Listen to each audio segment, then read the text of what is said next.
Jim, Richard, Wayne, thank you for joining us today. You gentlemen had an important meeting in Orlando last week with representatives of the Florida Municipal Power Agency, and I hope we could meet today to talk about how that conversation went. Yesterday, the meeting summary notes were released to the public and people have been reading those, and so there are a lot of questions about what all of this means going forward, so I thought we could have a conversation about that. Jim O'Connor, City Manager, Richard Winger, Vero Beach Mayor, and Wayne Coment, Vero Beach City Attorney. Thank you. So how would you characterize what you accomplished in Orlando last week? It was a 4.5-hour meeting. You covered all of the obstacles. I read in the meeting notes some actions that are going to be taken going forward. Richard, let me put that question to you first, if I may. Well, first of all, I think I can speak for the three of us. If the best thing for the city and the best thing for the city voters is to have a successful sale of the utility to Florida Power and Light, it does two things. It lowers power rates, but it also gives us the capital that we need to fund the unfunded pension. And I think the meeting was necessary in light of the circumstances where negotiation pretty much had fallen apart between Florida Power and Light and FMPA. So I think we provided a bridge. I won't say it's the Brooklyn Bridge, but at least we provided a bridge across that, and there are conversations going on now. Jim, you have any? I would agree with that. I think we really entered the discussions with FMPA with, from my perspective anyway, two goals. One was to make sure that we could open up that dialogue. FMPA had said that they were having challenges in communicating with FP&L. They're a very important part of this process. What we received from FMPA is that they would deal professionally and would work with FP&L on those elements that FP&L is directly involved in. And that one of those is the continuing liability exposure, as was indicated in their counsel's letter to FP&L. The other thing is, was a goal, was to try to quantify it. Until we get the issues really quantified and know what the dollar amount is and what we have going forward, it's very difficult to work out a contract and get those contracts done. And the mayor is right, we have the paperwork that has to be done and the way the contracts are written, and we have to get the waivers from the board of directors as well as the 20 cities involved. But in order to do that and to reach the FMPA request of no risk, we have to understand what is the value of that so-called no risk. And we broke it down, fortunately, into two areas. One is the stranded cost. That deals with our contract with the all requirements proposal. They were able to give us two of the elements and give us quantifiable numbers. One was the $3.5 million for an environmental, 3.8 for the Taylor swaps. So that gave us at least a number going forward. They have assured us that they will do the same analysis on those other components that they have related directly to the All Requirements project, which included Vero Beach at the time. And if you go back and read the contract, FMPA has the sole right and discretion to do that. Their major objective is to ensure that there is no exposure to the other cities involved in the all requirements if one city like ourselves exit. And under the contract it says they will set the value they think is the risk to the other cities and to FMPA. That is really a non-negotiable number. They just have to show us what elements that they're related to. So that's what we're trying to do, and if we can get the stranded cost element, that is the check that we have to take to the closing table. FMPA by contract receives that check. If one of those elements does not come to fruition, for example, if the Taylor swaps are exchanged at a higher and the interest rates go higher and it becomes a zero net gain, then we get 90% of our money that we put back on that $3.8 million. And so, but at least we're trying to get to that number that we know we have to take that check to the closing table for the stranded cost. The contingent liability is another area. Under our contracts with FMPA, we are tied to both the debt service and the life of the plants. That's the Stanton, Stanton 2, and the St. Lucie plant. By contract, as long as those plants are in play, we are a responsible party, our percentage of that.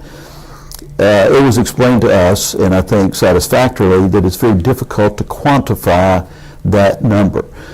An example would be the Crystal River plant that Duke Energy is going through now, and FMPA happens to be a part of that decision-making as well. They established and found a crack in that system. That plant's going to have to be decommissioned. It may be 50 years by the time that plant is actually taken offline and the site cleaned. Under that same scenario, if it happened to either the Stanton 1 or the Stanton plant, Stanton 2 plant, or the St. Lucie plant, again, the responsible party would be the city of Vero Beach. So we understand that it's going to be very difficult, if not impossible, to quantify that. So therefore, we have to have backstops in order to give assurances to FMPA that those costs would be covered. There's three elements to that has been indicated by the Nixon Peabody letter. One is that we will have a contract with OUC to purchase that power. That contract is in place, and so we have that existing. That contract carries with that the responsibility that they have to pay for that power over time. If for some reason OUC fails to honor that contract for some reason, they go out of business or whatever, then it would fall back to the city of Vero Beach. We have no way of getting out of that chain of custody, but what we would do in that particular case is that we would do some type of insurance policy or contract policy, and we've also said we would pledge the revenues from our utility tax and franchise fee as it relates to the collections on the electric revenues themselves. Again, that number would be something that we would negotiate with Florida Power and Light. And then the ultimate backstop would be the Florida Power and Light commitment of their commitment that they would cover any of the remaining liability or exposure. But in this discussions, we do not want to expose the city of Vero Beach and its ad valorem tax or property tax paying to that chain. We would have to have an instrument in place to make that safety net. So those were the areas that we discussed, and I think that we did walk away with the commitment that there will be conversations between Florida Power and Light, the City of Vero Beach, and FMPA. There will also be some conversations between FMPA and OUC because there are contract and transfer contracts that have to be agreed to by FMPA, and that is OUC says they're going to take our power supply contracts, but there has to be a transfer contract that has to be approved by FMPA. FMPA said that they would engage in those conversations with OUC to make sure those contracts are written to the satisfaction of FMPA. So I think the communication line has been reopened, and that was a major issue because without that we could have not gone forward, and we're in the process of quantifying the other issues. Yeah, no, it was in the paper this morning, and there are major FMPA obstacles. Actually, in the minutes, there are one or two that I hadn't seen before, but the obstacles go back a long, long, long time. And I think we've made a mistake in not tackling the obstacles, and I think it's very counterproductive for those that say FMPA is putting up obstacles. They're the same things that have been out there with one or two small exceptions since 2007. You know, in the long run, we're going to have their cooperation, and we have to have the cooperation of OUC and Florida Power and Light. I specifically, personally, asked Nick, who's the top man at FMPA, to contact personally Mr. Forrest at Florida Power and Light. So I agree with what Jim said. You know, I look at it, there are four areas. There's one that really concerns me, but I'm optimistic we can move forward from this point forward. But I'll give you the four areas. The first is I call actions and agreements, which Jim has talked about, and FMPA has agreed to work with the city. And you've got to remember these contracts belong to the city, not to OUC or Florida Power and Light or somebody else. To quantify, to work on the specific wording of the agreements that would be acceptable to us both. And Jim's outlined it very well, and I frankly think we can achieve that. We have to achieve that. It should have been done long, long, long ago. I believe them that they will work with us. They'll work with a suitable attorney to get that done. The second thing he talked about was the guarantee, and we very much hope that Florida Power and Light will pick that card up. The guarantee would be from Florida Power and Light to the city of Vero Beach to backstop us in case we're not able to backstop OUC. And you know, there are, I think, about $2.5 billion worth of bonds, and we're on something like 10% of them. I mean, you're talking about bondholders don't want any risk, and I would hope that Florida Power and Light, this is a new development, that they would pick up this card and that would materially move us forward. Something that came up in the meeting, which I also think is a positive, is Jim was able to confirm to FMPA that this $52 million, I don't know what to call it, but that was off the table at this point in time. And I think that was useful. I didn't know it when we got in the car to go up there. Jim had been talking to people about it, and they didn't know it when we went into the room. And I think it's useful because we don't need to talk about money with FMPA. We need to talk about what it takes to satisfy the agreements that we signed. Maybe we shouldn't have signed them, but they're signed. And Jim may want to comment on why that, and then I'd like to come back to the fourth one, which I see as the real problem. Let me ask you about the contingent liabilities. Do you see any way of resolving those without FPL stepping in as a backstop? Let me put it to you this way, Mark. That's a perfect question. The city and FMPA have given Florida Power and Light a path. Florida Power and Light may be able to come up with another path. The ball is in their court. And if they can do so, fine. I do think, and Art McMahon from Nixon Peabody was there, he's the bond counsel, and I do think there has to be a backstop, and it has to be beyond anything the city can buy. So can we think of anything else? I cannot, but that doesn't mean Florida Power and Light won't come up with a constructive path, and if they do, that's great. But I think the ball's in their court. Well, they are taking on the 34,000 customers for whom these liabilities were originally incurred, right? And it is, by their own statements, a remote possibility that anyone would ever have to step in. It's a low risk. Well, it's not remote. It's very, very, very. I mean, you can't put varies together, but there you go. I mean, the odds of it happening. But in the world of bonds, there was an issue. There was an outfit in California very similar to FMPA, as a matter of fact. And the letter paperwork, they told us was structured to prevent that from ever happening in Florida, called Whoops. And Whoops is a Washington State. I lost $25,000 on it. And the fact of the matter is, the world looks at Whoops and the world looks at muni bonds that are issued by people like FMPA, and they insist, the people, the bond counsels, the bond underwriters, the bond owners insist upon as close to no risk as possible. And so therefore the argument, well, it's unreasonable, this is never going to happen. In the world of the arcane world of bonds, and I own bonds, I buy bonds, in the arcane world of bonds, that's not good enough, unfortunately. To a reasonable man, me, it is good enough. But after Whoops, it's not good enough. It's important to note the bonds are just one element. We are also, by contract, obligated to those plants after the bonds retire, as long as the plant is operational, no matter how it's operational, whether it's in cold storage, not creating 1 megawatt, we, by contract, are still obligated to those plants. Sometimes people get a little confused in thinking, well, the bond's going to be paid off in 20 years, and so we're out. That is not accurate. As long as that plant is in place, we're an obligated part of the operation. Or even if the plant is closed down before the bonds are paid off, it's the termination of the bonds or the closing down of the plant, whichever comes later? That's correct. Right. You have that in San Onofre in California and Crystal Rivers. I think it would be useful for Jim to go into, so the public can understand this $52 million transaction is no longer there. Not to say it won't be replaced with something at a later date. We don't know that. Right. The $52 million, the basis of that is a 3-year commitment by somebody to take the power until we get to after the 3-year commitment.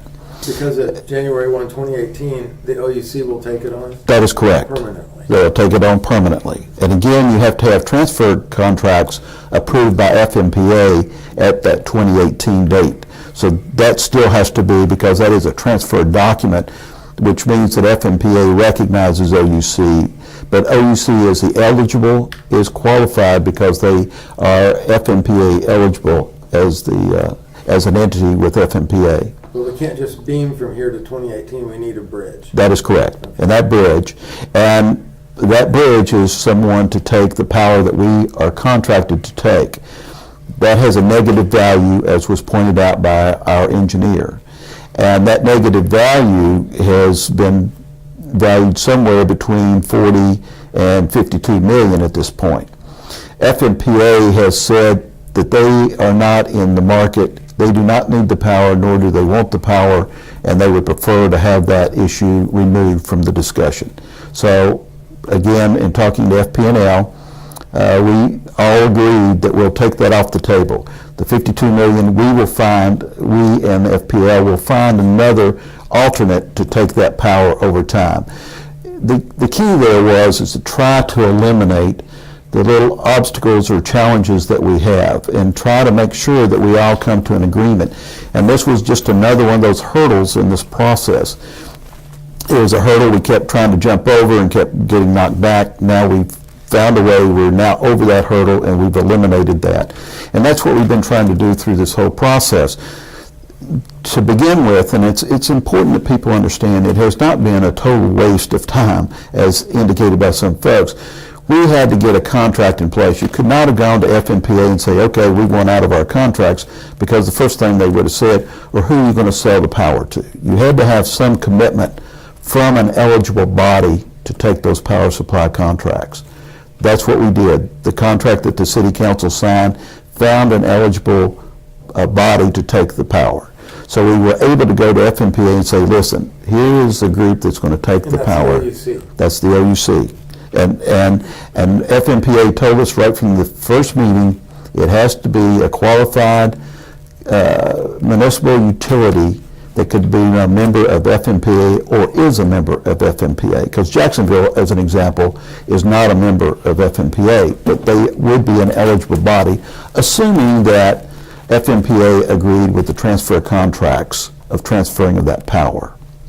And so we had to get that contract in place in order to go and start the discussions and look at the other issues that we have to address. FMPA again told us right at the beginning, this is a zero risk discussion as far as they're concerned. They want zero risk on any of their cities and on FMPA as a body. They made it very clear. So we've been trying to get across these issues, understanding that zero risk has got to stay in place. And in order to get the 20 waivers that we know we have to have, we're going to have to go to each one of those cities and say, listen, this is zero risk to you. We have crossed these hurdles. We would like to have your support. Yeah, so that's not 20 different waivers, but the same waiver from 20 different cities. That is correct. Right. And we have every reason to believe that the waivers, FMPA will help us with suitable wording and all that is required and help us set up appointments and all that sort of thing. When I talked about the four things, the actions and agreements, the $52 million being off the table, the guarantee, there was really progress made in those three. And we have to finish what we have to finish on the guarantee and the various actions we have to take, quantification, agreements, and so on, before we can really do the waivers. In other words, everything has to be in place. It has always been that the waivers are the hardest part. Now, if FPL cannot take Vero Beach's power before January 1, 2018, and if the FMPA is not going to absorb that power for $52 million plus the conditions that were put on the offer, what are the alternatives? Alternatives is OUC, which has always been a viable alternative. The other is Jacksonville could be another alternative if something could be worked at. Another one would be Lakeland. I mean, Gainesville. Gainesville's got some challenges now. But the key is it has to be an eligible body. We understand that, and our commitment to, with the help of FP&L, to FMPA is that we will find an option don't worry about those 3 years, we'll take care of that. I'm thinking about some numbers I saw yesterday. It could be that the power from these 3 FMPA projects would be less expensive than what Gainesville has right now. They've got some real rate issues. They did, and they went to a renewable energy, and they did it in very good faith. And again, in the power utility business, many decisions are made based on not only the capturing of lower rates, which I know is what's driving most everything today, but in the past there were environmental concerns. Gainesville made a decision on renewable energy based on environmental issues. They now have changed and started looking, well, how much is this actually going to cost? And so it was like the city of Vero Beach. We made a decision several years ago. We wanted to lock up capacity adequate enough to serve our customers going forward. And that decision was made in a period of time where the economy was booming and the supply was not as great as demand, and so we locked up that capacity. In hindsight, Lake Worth being one of those, that they're going to go to a market-based pricing on the open market. You know what I say, I'm a commodity guy. Anyone that goes long on a commodity gets caught, and you can't afford to be caught long high. I think in what Jim said, there's one point that needs to be stressed for the public, and that is, going forward, the way these negotiations have to work to be concluded successfully is on matters that are only involve the city and FMPA. The city is going to have to do that. We can't offload that to someone else. And at the same time, FMPA and Florida Power and Light, I haven't talked to Florida Power and Light in the last few days, but are agreeable to working together on issues that involve both of them, or for that matter, OUC. So I think that's an important thing to understand. And I think a mistake that was made, and we look back and we say we should have never signed the all requirements, we should have never gone into St. Lucie, as the case may be. But a mistake that was made was to think that, well, we could turn this over to someone else, but these are our contracts. And what FMPA is saying is we'll work our way through with whoever is the correct person is in regard to what is being decided on. And they were very clear to me, and I trust them today, that they will work with Florida Power and Light openly as it involves Florida Power and Light. That's very, very important. I was hearing a presentation yesterday from a local utility activist who at least a dozen times during a 30-minute presentation referred to this $52 million penalty that the FMPA was seeking to assess on Vero Beach. I bring that up to raise the question. It seems that there's been a concerted effort among some to blame the FMPA for where these negotiations are at this point. And I'm wondering about whether you think that's affected the negotiations and what you think might be more helpful going forward. I think it has affected the negotiations. I think, look, we're going to have to go and get waivers, and we're going to have the agreement of the board of FMPA and we're going to have to agreement on what the waivers say.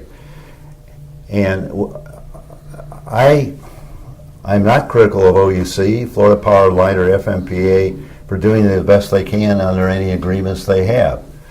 I think the mistake that has been made for a protracted period of time is that the city has not taken the necessary leadership in this. And we've said, well, I'll use a term that a gentleman that comes before city council uses. Political theater solves nothing. It may in Crimea, but the contracts say what the contracts say, and they are well-founded in Florida law and in constitutional law. And the reality of it is there are routes to accomplish what we want. And we simply must do that. Our mistake is thinking that we can politicize this and get a useful solution. And I, for one, am thankful that I'm in Vero Beach, Florida, not Crimea, where we have to deal with what is in contract and what is in law that way rather than other ways. And I think it's been counterproductive. I think we're going to have to go to these 19 other cities. We're the 20th, of course, and I got 5 votes there to grant a waiver. But we're going to have to go to them, and you know, to cast people in bad lights when you have to ask favors of them, I don't think is useful. But I don't know. That's not where I come from. Well, beyond that, is it true that that's anything but a penalty? What? Is it inaccurate to characterize that $52 million number as a penalty? There is no $52 million number. It's gone. Well, No matter what the number is. Let's say the number's 41. Right. It really is not a penalty. It is the additional cost of absorbing that power over that period of time based on what the market pricing would be during that period. And that's an estimated cost to do that. Right. That's about 38 megawatts. 38 megawatts. And if FPL was willing to, if FPL was willing to pay the FMPA $52 million to absorb that power for up to 3 years, then they can possibly negotiate with Jacksonville or Orlando. Or any other municipal utility to take it, yes. So that's the short-term power supply issue that needs to be resolved to get us to January 1, 2018. You've discussed the contingent liabilities and how those might need to be backstopped by FPL. You've discussed the stranded costs and how those numbers can be quantified and how the city will need to make an upfront payment and may be reimbursed for whatever costs are not actually incurred. Correct. And aside from any political debate about whether that amount should be paid, if it is paid, then we can move forward. That's correct. The fourth issue is the city's withdrawal date from the All Requirements project. That's one of the waivers that would... That is correct. And you have a sense that there could be some agreement on that? Well, you know, we would be faced with going to Fort Pierce as an example with 2 waivers. One to waive the date and one to give us a waiver to exit the various contracts. So there'd be 2 waivers. They may not come out the same way, I don't know. But it's certainly something that we can work on and we can have hopes for. It is what it is. In my opinion, I think if we wrote the check to cover those stranded costs, it'd be much easier to get that waiver than the next waiver that we're asking for, which is the long-term exit. Because in both of those cases, every city's going to have to feel very comfortable. In one case, with the all requirements, we're writing a check. So it's easy to say that we feel very secure because we got your money in our bank. On the other one, it's a series of contracts. The city and FPL signed a contract in February 2013 that allowed for a closing as late as January 1, 2016. And yet there was recent conversation about, and even pressure, to get this deal done by January 1, 2015. And yet the contract on the table allows for a closing as late as December 31st, right? Which is 3 months after the city's latest date for leaving the All Requirements project. So what's the worst case scenario, that the deal closes in late 2016? And does that bring an end to Western civilization? I mean, what's the issue with having to wait that long, given a contract was negotiated to allow for that? Well, I don't think society as we know it will collapse whichever way anything happens. But and I know you're using that facetiously. But the answer to the question is that the rates that our ratepayers are paying are high. So we're trying to find the quickest way to reduce those cost of rates. That was a goal. I think the mayor said that many times. That is our primary goal. This whole discussion is to get to a lower rate than what our ratepayers are paying. Every day that they pay our rates, it is perceived that they are paying exorbitant prices for electricity. So we were trying to set goals. The January the 1st, 2015 was a goal. The theory is if you don't set some dates out there, then it just goes and becomes protracted. So we set something, and it obviously set expectations, which was the real challenge and the negative. But internally, we try to set these these goals and try to set dates in order to accomplish that issue. Again, you just protract it forever, and if you don't sit down and say, okay, by this time we're going to do it. The contract, you're right, the termination of the contract's in 2016. We had to put something in there, and I mean, it could have been 2015, it could have been 2017, whatever the date was, but those are goals to try to accomplish and get to the end game. But every day that we could reduce that 2016 date means a savings to people paying their electric rates. You know, this comment, we are going to be able to bring down rates over a fairly, it won't be a short period of time, but over the next year appreciably, but we won't get down to Florida Power and Light rates, I don't think, in the foreseeable future. You know, we have disadvantaged contracts with FMPA, and I'm not in any way critical of OUC, but OUC also. So there you go. This January 1st, 2015 date came from the chairman or the chief operating officer of Florida Power and Light, and we had a conversation, Jim and I, in the transactional lawyer Wayne wasn't there in Juno Beach, and he said, you know, you've talked about that date, and I said, well, it was your date to start with, but it's not a deal breaker. In other words, if it takes longer, we want to sell the utility. It's not the end of the world. We had that same conversation with the FMPA people. You know, I've been involved in deals like this, and of this same size, bigger and smaller over the years. And I can look at this one and tell you it can't be done by January 1st, 2015. It's simply, there's too much to do. I mean, you take all of what I call the actions and agreements, you've got a lot of work in that. I mean, there's months and months of work of getting everything the way it has to be to clear the hurdles. And then, you know, the whole waiving process, going to 19 cities, we might be lucky to be in a position to do that as soon as January 1st. I can't project that. But I can tell you what's in the interest is to get this done. And the date didn't come from us. It came from Florida Power and Light, and it's certainly a worthy goal, but I don't think we can do it. You know, they say that if everyone holds a veto, the only thing that cannot be vetoed is the status quo. So I raise that in the question of what do you think the prospects are of getting unanimous approval for the two waivers? I think that's going to be contingent on what the final product looks like.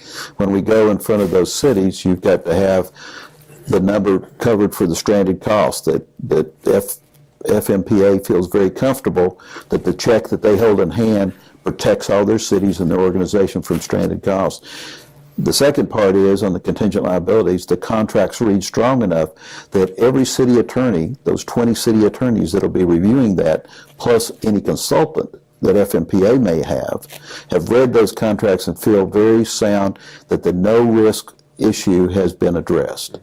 And then I think you're ready to do the waiver. At that point, do you think you can get FMPA leadership to encourage the waiver approvals? Let me put it this way. You know, we're talking about waivers. Earlier on, someone talked about amendments, and what the waiver amounts to is, what we would be saying to the cities is, what the waiver says basically is, we agree that Vero Beach can exit. However, it's a one of a kind. In other words, others would not exit basis the same route. If you amend our contract, then others could amend the contract. Now, really, I'm a believer that people basically don't want to do harm to other people. Maybe I'm witness Crimea again. Maybe I'm naive in that. But essentially, if Jim says if all the paperwork is done, you know, essentially we're not asking any city to give up anything they now have. There would be no negative to them. Then, as a salesman, which I've been over the years, then I suppose it comes down to how well it's presented. And at this point, we have somebody elected to do that. And it depends upon how well it's presented. How it would come out, I can't project. But we certainly can make the city see that there is absolutely no risk, nothing to lose. I mean, why would Ms. Hudson down in Linda Hudson and her gang down at Fort Pierce want to do something to hurt Vero Beach? And I have every belief that they don't. So were you explaining that we'll they will be asked to give Vero Beach a dispensation that they would agree to never want for themselves? They would not exercise the same opportunity. That's correct. That was a good question. That is correct. Right. That seems like it's asking a lot. It is asking a lot. And so therefore the no risk issue has got to be something valuable that they would hold. Earlier on, all this talk about the 52 million it was not useful because we have to do all the paperwork right with all OUC, FMPA, and Florida Power and Light. But the thought pattern was somehow or another they were getting extra money. It's useful, that's off the table. At this point, there would be no consideration for them. In other words, they would be doing it of their own free will to help a sister city. Well, is there anything we haven't covered that you think people need to know about where this is moving? I would say this as a conclusion. I mean, there are obstacles. The first three, the contingency, all this talk about 52 million, which was premature and really shouldn't have occurred anyway, and all the things it takes, actions and all the agreement amendments, that looks the most positive it probably has in this whole transaction. How it really ends, I don't know, but I would put this to you. We have been commissioned, Jim and I and Wayne and the rest of the city council, to drive this issue forward to a successful conclusion, and we're going to do that, if it's at all possible. Do you have anything to add, Jim?